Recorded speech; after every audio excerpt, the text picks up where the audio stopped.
I know gold is not in her. She's a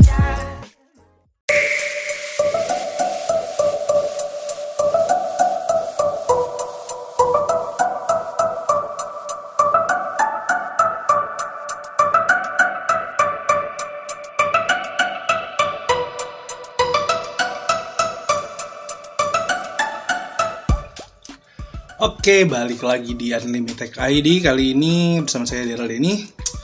Kita akan membahas suatu PC, mini PC yang benar-benar seru nih ya. Mini PC seukuran telapak tangan doang nih.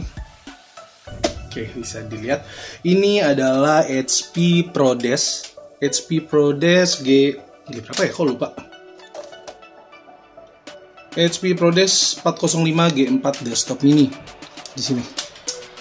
Oke, sebelum kita bahas selanjutnya gimana ini dari mini PC ini, kita bahas dulu paling penting dari spesifikasinya. Oke, jadi spesifikasinya nih pertama-tama di sini menggunakan Ryzen 3 2200 GE. Nah, Ryzen 3 2200 GE itu adalah Ryzen 3 Pro 2200 GE itu adalah Ryzen yang versi dipangkas dari versi Ryzen 2200G yang biasa. Jadi TDP maksimum dari mini PC ini adalah di 35 watt aja, yang dimana ini super duper hemat daya. Dan juga untuk unit yang lagi saya pegang ini menggunakan RAM DDR4 8GB di 2400 kalau nggak salah. Yang dimana ini udah lumayan, cuman nanti teman-teman mungkin kalau ada yang mau beli ini bisa di-upgrade, atau kalian yang punya ini bisa di-upgrade jadi RAM 16GB dengan speed 3200 MHz kayak gitu. So, untuk penampakannya dia kayak gini aja. Benar-benar simpel. Kita lihat nih di depan bareng-bareng. Di sini ada tombol power. Ini ada headphone yang bisa pakai mic, ini headphone biasa. Dua USB ini 2.0 di depan. Nah, kita langsung lihat bagian belakangnya. Untuk bagian belakang, kelihatan nggak ya? Nah, untuk bagian belakang ini ada 2 DisplayPort dan ada 1 VGA. Kalian kalau masih pakai monitor 768, 720p ini bisa dipakai. Dan untuk yang monitor udah DisplayPort ini juga bisa dipakai.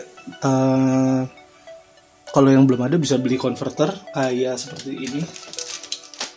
Ya, teman-teman bisa beli seperti ini. Ini kan DisplayPort ke HDMI. Nah, jadi lebih mudah nantinya. Oke, di sini ada USB 3-nya ada 2 dan USB 2.0-nya ada 2 lagi. Ini USB 3-nya ada 2. Di sini udah ada LAN juga, jadi udah lengkap pokoknya, udah lengkap, udah ada LAN, ada Bluetooth. Dan juga ini ada built-in speaker, walaupun kecil ya. Ya suaranya nggak sebegitu bagus, cuman untuk sekedar ada sih ada. Cuman ya lebih baik kalian connect ke monitor atau ke speaker kalian. Ini udah ada Bluetooth juga, udah ada WiFi juga. Di sini udah lengkap, pokoknya udah paket lengkap banget, temen-temen. Ini udah tinggal pakai lah pokoknya. Nah, sekarang kita akan bahas lanjutannya, yaitu dalamannya kayak apa sih? Pasti kalian pada kepo kan? Kita langsung buka aja.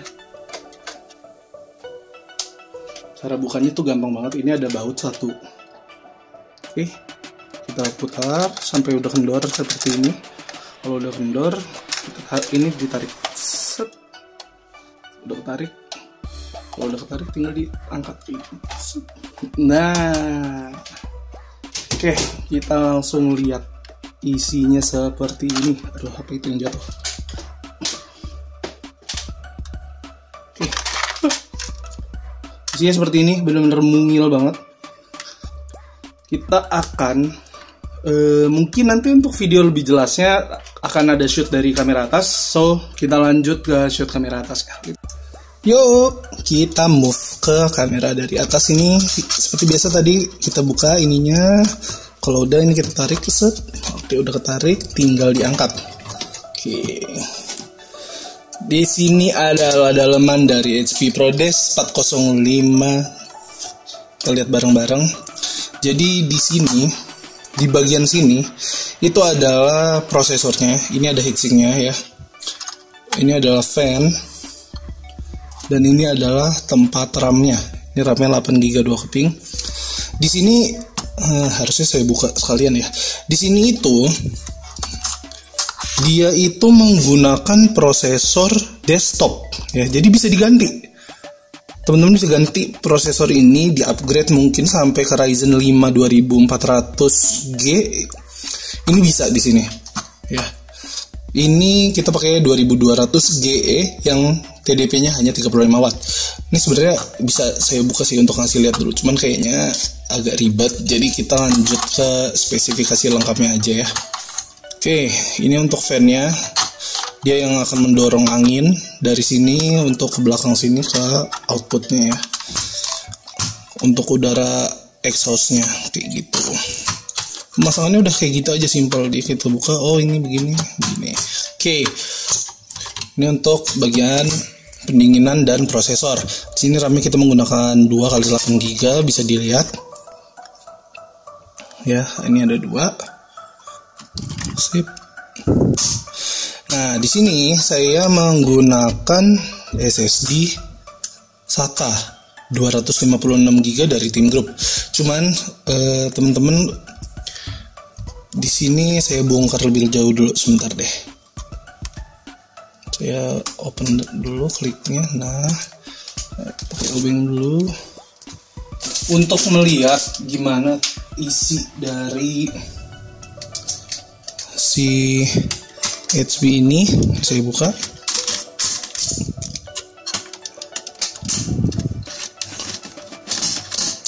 Sebelum ini dibuka lebih jauh nih, sebenarnya kalau mau penggantian SSD-nya tuh mudah banget. Ini tinggal ditarik seperti ini SSD-nya. Udah, ini udah kebuka. Kayak gitu aja. Nah, cuman kita lanjut untuk lihat nih di bawah ini ada apa aja sih. Nah, ini dia. Ya, teman-teman harus lihat. Sini ada modul untuk WiFi dan Bluetooth. Dan ini ada satu slot untuk NVMe. Ya. Ini udah saya tes menggunakan NVMe, ini bisa normal dan oke banget lah. Jadi kalian bisa pakai storage untuk OS menggunakan SSD. Dan kalau mau nambahin hard disk bisa pakai ininya, KD-nya. Tapi kalau mau dua-duanya pakai SSD ya lebih baik gitu. M.2 plus SSD SATA kan itu udah mantap sih. Gitu. Ini pemasangannya kita masukin lagi, kita ceklek. Udah ceklek. SSD-nya kita masukin lagi. Fleksibelnya kita masukin lagi. Kunci lagi. Oke, jadi ini bener-bener mini PC yang udahlah simple banget lah, bisa dibawa kemana-mana, buat nugas lumayan powerful, buat edit-edit ringan juga udah lumayan enak, buat diajak gaming juga oke banget.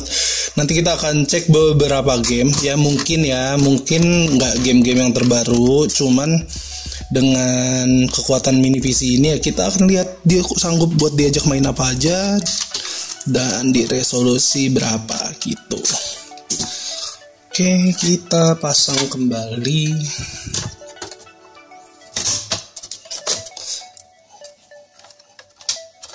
Oke.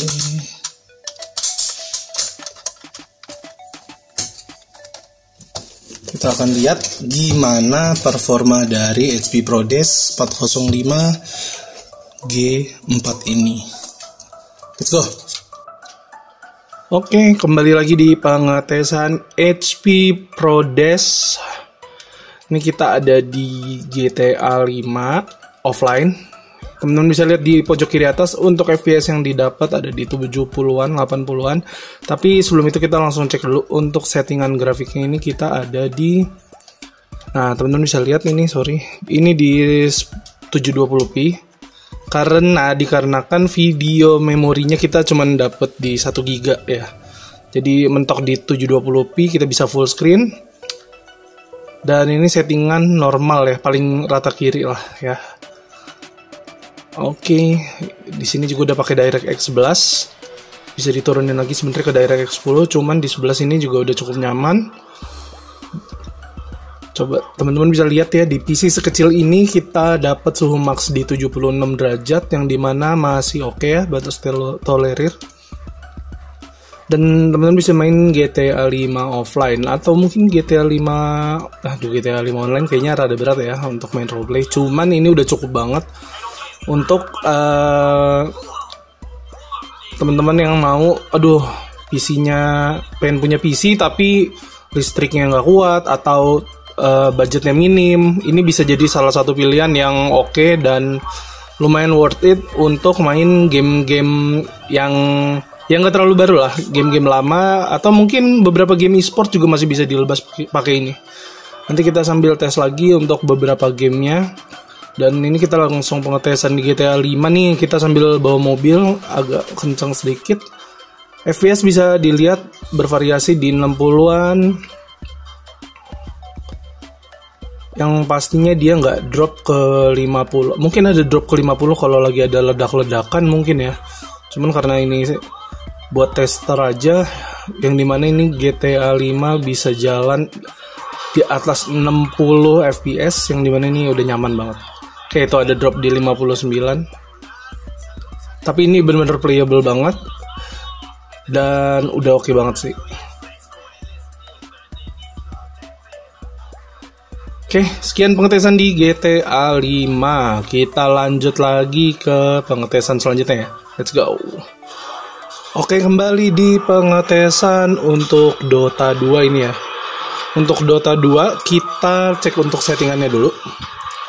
Ini Dota 2 patch terbaru. Untuk setting grafiknya kita ada di resolusi 1080p. Mana nih? Kelihatan nggak nih? 1080p. Terus juga untuk settingannya kita di rata kiri, facing off. Game screen render di 80%. Di sini kita bisa dapat di 50-60 fps. Di sini bisa dilihat ya. Yang dimana udah bisa dikatakan playable ya di 1080p. Cuman ini entah kenapa kalau lagi nonton kita watch game gini agak sedikit stutter. Tapi kalau lagi in game sih enggak ya, enggak ada stutter. Dimana bisa stabil di 50 sampai 65 fps, yang dimana udah oke. Kayak gitu. Jadi mini PC sekecil ini, sehemat daya ini, kalian juga bisa main game-game e-sport dengan aman, nyaman. Lumayan lah untuk budget segini dan konsumsi daya yang tergolong rendah, ini udah oke banget.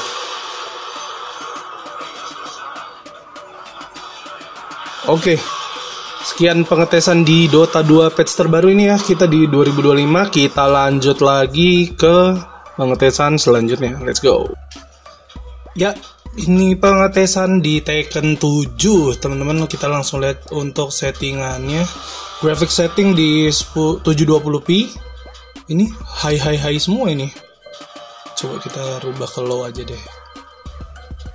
Gimana kalau di low tapi kita dapat di 1080p gitu.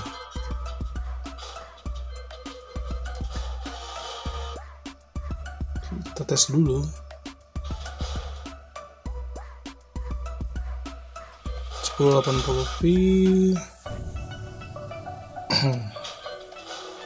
Oke, di setting low. Langsung aja kita tes game ya. Kita tes offline Tekken 7 di arcade battle. Ini kayaknya di lock phishing sih ya. Kita kurang tahu. Cuman nanti kita coba sambil cek lagi. Bisa nggak sih di setting? Kita tes aja langsung. Ya, untuk loading screen dia stay di 30 fps, 25 sampai 30 ini. Dan kalau di in-game-nya ini apakah lancar untuk si HP Pro Dash ini ya, kita lihat bareng-bareng untuk performanya. Oke, kita ada di 20, 30.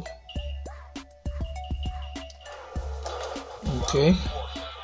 Ada di 30-an fps ya, dimana itu kurang nyaman untuk game kayak gini. Coba kita return to menu, kita ganti settingannya ke 720 lagi.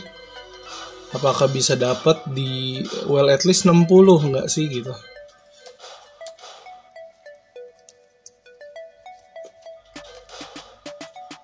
Oke. Ini kenapa loadingnya cepat? Karena di sini kita gunain SSD ya. Oke, SSD. Sama-sama kita lihat.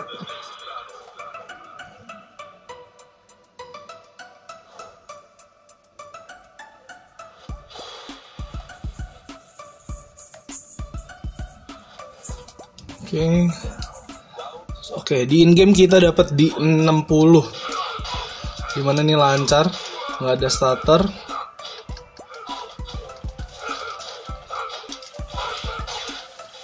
Suhu juga tergolong adem, nggak kayak GTA 5 tadi ya, nyampe di 78-79. Ini suhu ada di 69 tuh. Oke, baru dibilang udah loncat langsung ke 74 itu suhunya. Tapi ya di mana ini masih oke.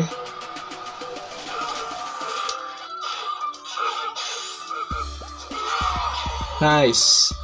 Oke, jadi untuk Tekken kita main di 720p, ini udah aman, lancar ya. Nggak ada problem sama sekali. Terus juga untuk suhunya masih oke juga, di kisaran 60 hingga 70-an. Kayak gitu.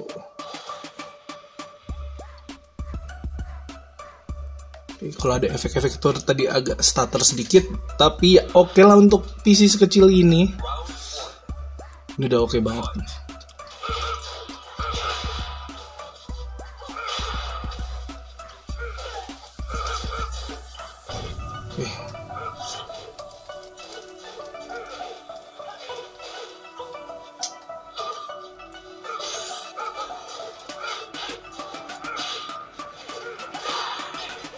Oke, sekian pengetesan di Tekken, jadi udah tergolong lancar ya.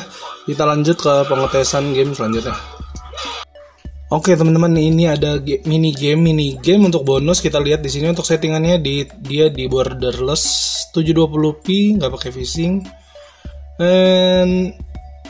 Oke, kita langsung tes aja nih gimana performa untuk main game-game mini kayak gini. Jadi sebenarnya game mini PC ini sangat oke banget kalau teman-teman mau jadiin emulator mesin ya, buat main emulator PS2 mungkin, atau emulator PS1 dan lain-lain gitu. Ini udah oke banget. Nah, untuk mainin game-game ini kayak Unity kayak gini, atau juga kayak game-game e-sport mungkin kayak Valorant, ini tuh bisa sih dapat di atas. Valorant itu dapat di berapa ya kalau pakai ini perkiraan? Mungkin dapat 100-an lebih sih. FPS mah dapat 100-an, bisa main 1080p di low. Nah, untuk game kayak gini kita bisa dapat di 45-an, yang dimana udah oke ya. Udah oke, suhunya ada di 75 dan ada FPS-nya di 40-an FPS. Yang dimana udah lumayan nyaman lah untuk game-game mini kayak gini ya. Kalian bisa buat download. Mungkin yang suka juga game-game visual novel atau sekedar game-game untuk nostalgia, ini udah oke banget sih. Dengan spesifikasi yang cukup lumayan ya. Dan mungkin teman-teman bisa jangan terlalu masang ekspektasi tinggi untuk main di layar 1080p. Ya, teman-teman bisa pakai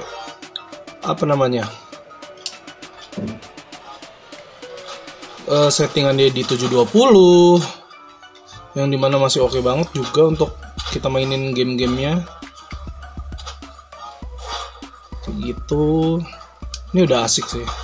Jadi kayak buat yang terutama yang tinggalnya di kosan, listriknya nggak kuat kalau punya PC, atau mau punya PC tapi bisa dibawa ke sana sini, ya ini udah salah satu jalan keluarnya, yaitu mini PC dari HP ProDes ini. Sip, kita lanjut ke pengetesan game selanjutnya ya. Let's go. Ya, kita balik lagi di pengetesan selanjutnya, yaitu di Castle Crasher. Ini di 1080p, tekstur quality di standar. Kita langsung cek aja gimana gameplaynya. Main lokal game aja.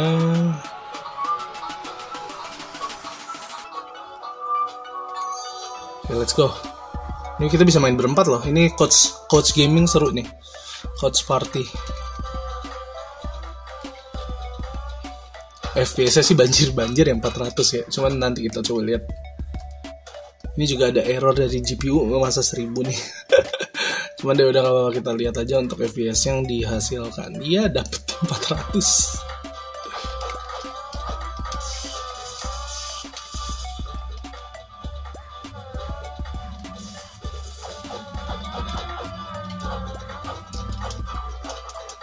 Oke, kayak gitu. Castle Crasher aman. Bisa main berempat, main berdua.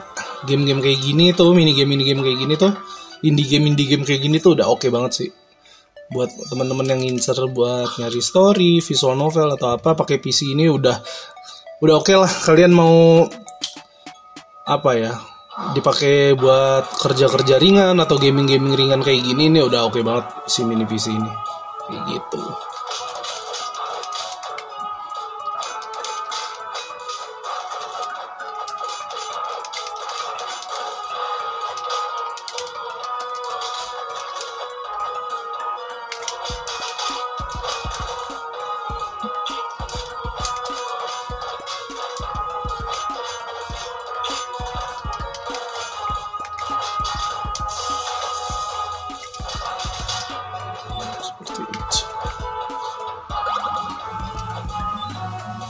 Oke.